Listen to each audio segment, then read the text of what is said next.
Thanks very much, Vicky. No, I usually have PowerPoint, and it's usually up there, and when I speak, I usually take very little notice of what's there, but it acts as a little comfort blanket to me. So my comfort blanket is here. So again, I probably won't actually read off of this very much, but I will have it here, and I might throw bits of papers on the floor as I get on through the speech. Or I might not. Anyway, just to say a little bit about me, thanks very much, Vicky, for saying what you've said. I spent most of my career in Leicestershire, where I was involved in the development of the childcare strategy at the time, which resulted in the closure of all of the children's homes in Leicestershire and the reduction of the number of children in public care by half. And then I went to Hackney. I responded to an advert that said, do you want to work for the worst local authority in the country? Why not? And it was one of the best things I did. And there with various people, some of whom are here tonight, Mary Jackson and others, we developed Reclaiming Social Work. We implemented that in Hackney. And since 2010, I've been working with some wonderful colleagues in Morning Lane, looking at developing some of those ideas involved in reclaiming across the UK and indeed internationally as well. So what I want to do is, well, I don't want to speak for a long time, because what I really want to do is to get some questions from yourselves and some conversation going. And I am going to be told if I'm speaking for too long, there's going to be a wave at me at the back. And even though I've taken my glasses off, I will notice the wave. So I just want to say a few things about what I think leadership's about, say something about what I think social work's about, tell you a few things about what we did in reclaiming, and I think also try to contextualise where I think we are now, both in terms of where I think government policy is taking us more generally, and specifically where government policy is taking us in terms of the social work profession. And in terms of trying to think about what I say, I realise that I've got quite a diverse group of people here, some of whom I know quite well, and some from people who just starting off in their social work careers, and others who know as much, if not more, about social work than I do. Anyway, so I'll start by talking a little bit about leadership, because I think leadership is a word that people can think many different things of. And really, although I'm not an academic and I'm not going to talk very much about what academics say, I will mention one or two of them probably as I go on. But in the literature, there are basically two bigger discussions among academics about leadership. I mean, one is the idea that leaders are the people at the top of the structure, and that in order to create something really exciting, you need a charismatic leader, goes into an organisation, takes it by its horns, changes it completely, and out comes a great organisation. That probably is becoming less of a popular view among academics than previously was. And the view that's probably more predominant now is this idea that you need to see organisations as systems. And yes, people at the top of organisations have impact, but so does everybody else in that system as well. And leadership is, among other things, about influence. And you can influence a system no matter where you are at the time in that system. And of course, leadership is not about management. There might be a bit of management in leadership, but leadership is really about creating a really strong vision and then motivating people around that vision, creating something very special, implementing something, because actually it's quite easy to have ideas, to have new ideas about how you do things. What's hard is actually the implementation of it. And supporting people through a process, and to take risks, to actually put yourself on the line in order to seek an improvement in the service that you're trying to do. But the main point is here that everybody can be a leader, no matter where they are in the organisation. And in my view, leadership is a bit about science, but it's also a lot about art. And to be a good leader, I think you need to be a good artist. And just because you give leaders the tools, you give them good training, you give them good coaching, you inform them about particular ways of being a leader, doesn't mean to say they'll make a good leader. It's just like giving me a set of paintbrushes and a canvas and expecting me to paint something like Van Gogh. would. It's not going to happen. So leadership is very much about science and art. Just to give you one example, a couple of examples of leaders who have done things in organisations that you'll know about.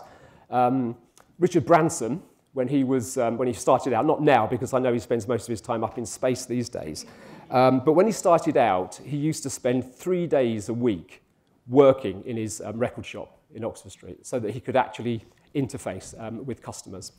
And Tim Martin, and I don't know how many of you know who Tim Martin is, but Tim Martin developed the Wetherspoons chain of pubs. And it might be that some of you, certainly the students, probably spend quite a lot of time in Wetherspoons pubs. But what Tim does is he visits 3 pubs a week. He parks his car a mile away from the pub, he walks to the pub, and he experiences the pub as other people, other customers do. And quite often the people serving in the pub don't know that he's there. And importantly, unlike many other chains like that, he does not give any instructions to his bar staff about how to behave to customers. He just tells them to be yourself. And I think that's quite an important point going forward that I want to come back to. Now, social work. Now, social work obviously is not about serving people pints or selling them records. And it's not about rocket science either. Because I think rocket science, if we take rocket science, is a very complicated business. But if you want to build a rocket, what you do is you use a complicated formula, you put your figures into the formula, and you work out the answer. And if you've done that right, your rocket will fly, and it will take you into space. And so it's very complicated. But it is not complex. And this is the difference between rocket science and social work. That social work is actually both complicated and complex. Because when you are faced with a family, or indeed a professional who is referred to into children's social care, then the interaction between you and that family, you and that professional, is always unique. And you have to use, as a social worker, strategies and skills to actually come to form a relationship with that family in order to move things on as you need to move them on. And every time you need to use your own skill, your own professional judgment, your own professional ability, practice wisdom to do that. It's a bit like those canoeists. I've got this idea of these canoeists in a water slalom thing, you know, sort of they're trying to stay upright, there's water rushing at them from all directions, unpredictably, and they've got to actually go down this slalom quickly. And that's a bit like what social work's like. And you have to be pretty nifty to be able to do it well. In the jargon, what you need in order to deal with all this complexity come into an organisation is something called requisite variety. You need to be able to respond very differently to the different things coming in to the organisation. And the thing is that any procedure, any policy, any bit of guidance, what that does is take a bit of the complexity out of the system. So it fetters social work practice, which is why I'll talk about in a minute about the importance of trying to limit the amount of guidance, procedures and policies that surround social workers. Just to give a couple of real examples, not in social work, about what can happen and what can go wrong. There was a case a few years ago of a couple of policemen who saw a child in a pond struggling. Some people might know this case. And they phoned up the command centre and said, there's a child struggling in the pond, shall we go in and save this child? And the response was, no, you're not trained to do that. You've got to wait until the trained officers can come and do that, and they're on their way now. And so the police didn't go in, and the child died. This is reality. Because they were following a process and a procedure in a very risk-adverse environment. In another case, there was a car accident, and the police, a woman was very badly injured. And the police did not wait for the ambulance. They took this woman in the police car to the hospital. When they got to the hospital, the doctor said, you probably saved this woman's life. But those police officers were reprimanded by their force because they hadn't followed procedure. They should have waited for the ambulance. So again, this gives you some indication of some of the issues about trying to introduce policy and procedures into complex situations. So what about leadership in social work then? given that social work is a complex thing to do, you need to be able to think about how you can try to make that response to out the outside world as complex as possible. Just to say a little bit about what people might call assistant directors or directors of children's social care and the difficulty that they have in their setting. Because I think that most of those posts, you're trying to do two things. You're trying to be the practice leader, the top social worker in the organisation, but at the same time, you're having to act corporately across the whole of the organisation. And this is an extremely difficult job, if not impossible job for people to do. I think the other thing that's important to say is that when you're in a system, the system binds you. And I think what tends to happen is that social workers think that that person who's my director, they have freedom, they have agency to act, but the system binds them as much as it binds you. It might bind them in different ways, but it's a struggle for them to break out and do different things as much as it's a struggle for you. You're all bound by this system. So I think that it's a very challenging and difficult thing to do, to lead and manage a children's social care service. What I want to do now is say a little bit about some of the leadership aspects of the reclaiming model and to give you some idea of the things that we did in Hackney and some of the things that we think are important in terms of trying to develop a culture that privileges professional judgment and practice. So just let me say a few things about these, which I've said many times before. So the first thing is about setting some very, very clear vision and values about what you're trying to do. So in reclaiming, what we were trying to do was help children stay with their families, to overwhelmingly reduce the number of children coming into care and provide services and skilled help to that end. And again, rather like Leicestershire, what Hackney did over a 4-year period was reduce in half the number of children in care. To say to social workers that we will share the risk with you. You're in the risk business and we don't want to be risk averse. We understand the complexity of the situations you're dealing with, and therefore if something goes wrong, we're right behind you. We're going to support you. To do very different things about recruitment. So in Hackney, Mary, myself and Isabel Trowler, we took complete control of recruitment in Hackney. Nobody got into Hackney without either Isabel or I saying, you're a good enough social worker to come here. That really created quite a lot of difficulty with our HR department because they wanted us to do things as had already been done. We also sacked the recruitment agency who couldn't write a decent advert for us either. That didn't help either. And equally, we moved staff on. There were lots of people working there who were really finding it difficult to do their job.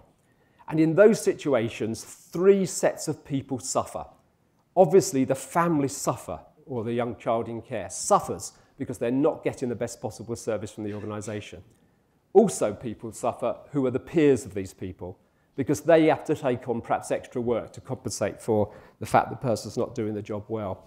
But the main people that suffer are those people themselves who come into work and find their job very difficult. Long term, that really creates ill health and stress in people.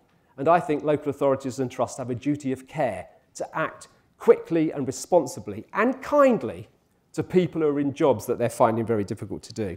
And we had a lot of stuff that we did around that. Another big thing we did was calm the system. We actually took responsibility as leaders for closing over half the cases that were allocated. What tends to happen at the moment is that social workers have caseloads that are far too large. And it's them individually that have to manage and ration themselves among their cases. And that seems to me to be extremely unfair to social workers.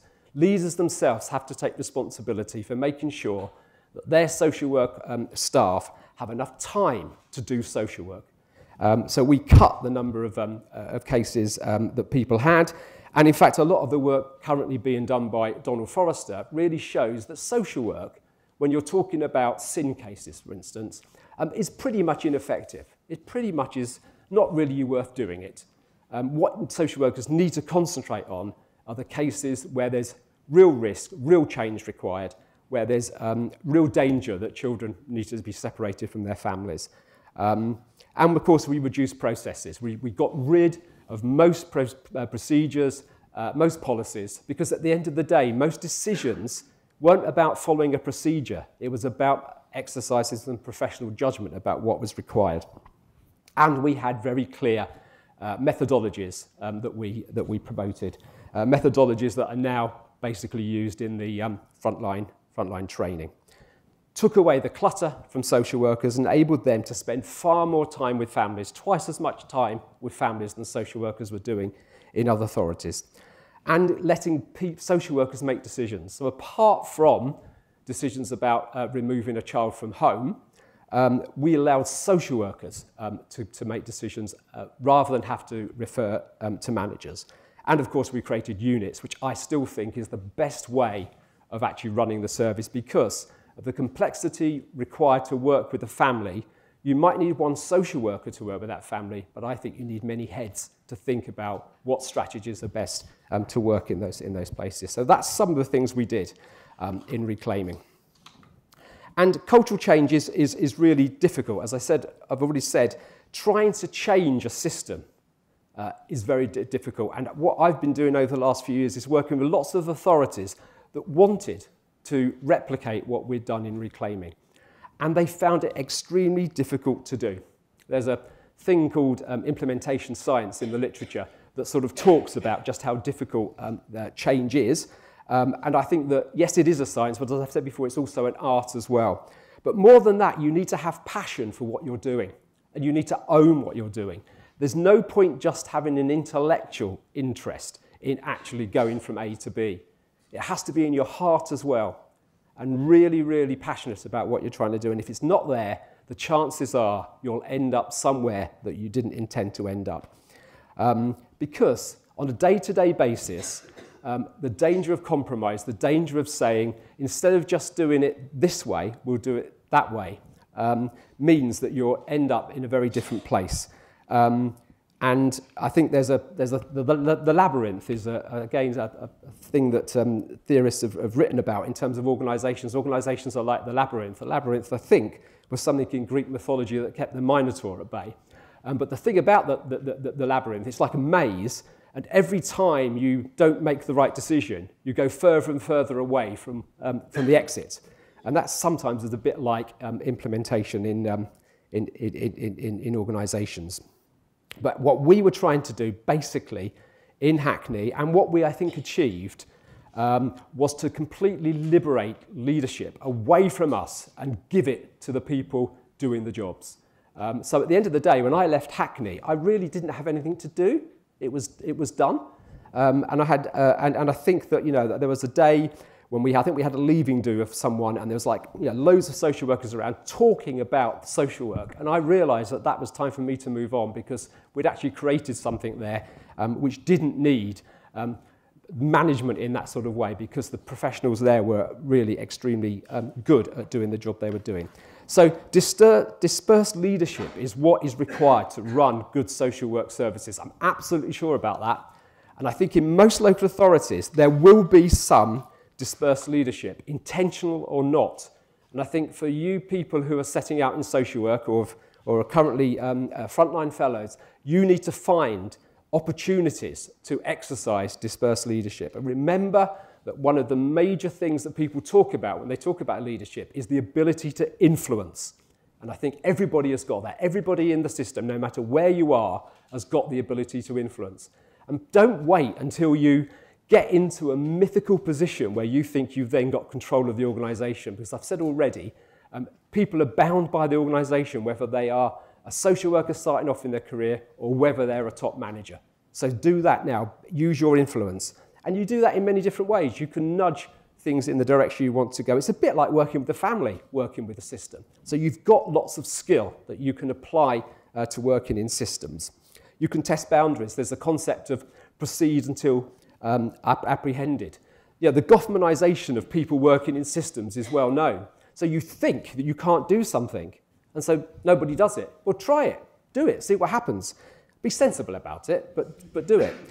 Create some oppositional space. think about things that you know are quite clearly not the thing that we should be doing, and try to get people engaged with you in moving things on.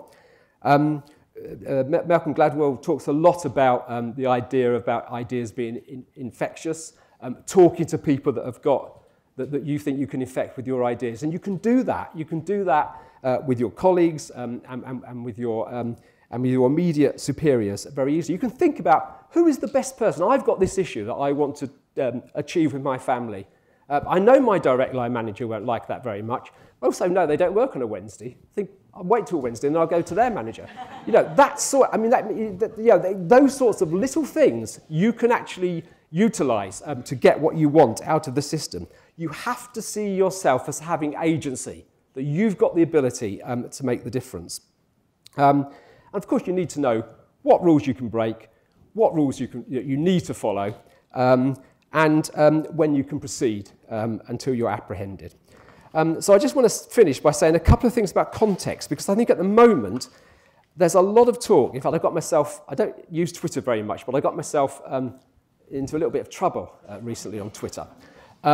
Because there was a tweet by someone who said, I can't remember if they were a director, I can't remember who they were, probably just as well I can't remember who they were, who said, we can't do anything about the fact there are so many more children in care. It's all to do with austerity.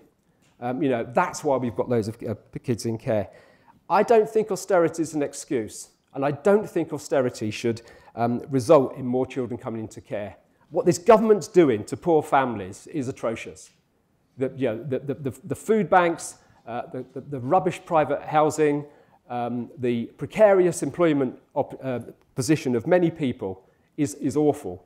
But that does not mean that we should add to that awfulness by taking people's children away when we don't need to. So people's lives are worse, but that doesn't mean that we need to compound that. Because what we're really worried about is not the poorest people, not the dispossessed people, because most of them, the overwhelming majority of them, they survive quite well without us, thank you very much. We're concerned about people, yes, who are poor, but also there are issues around learning disabilities or mental health or drug or violence issues in the family. And yes, that may have increased slightly because of austerity, but not to justify the number of extra people we have in care. I think the issue is much more, as John Fluke would say, he's an American academic, and he would say that the reasons why there are more kids in care is to do with the four things: your own personal values that you bring into social work, the context of the organisation you're working with and the messages you get from them, what the wider society is currently saying about social work, and fourthly, the facts of the case. And they're of equal importance. That's really scary to me that they're of equal importance, and really scary for the families that have to engage in children's social care. So I am going to finish. I obviously spoke for longer than I thought. I just want to say a little bit about, when I say finish, I mean I'm going to speak for 2 more minutes. Stand here quietly, Steve. Do not worry. I just want to say a bit about what I think has changed. There was actually a community care survey just a couple of weeks ago, and you might have seen it, where I think Community Care did this thing about 25 quotes from social workers. And that could have been something that was said 15 years ago. We have too many cases, we're overworked, well, our visits, all we can do is tick box visits, we're not able to do social work. And that looked really depressing to me. But on the other hand, I think there's a lot of things going on at the moment that are really positive.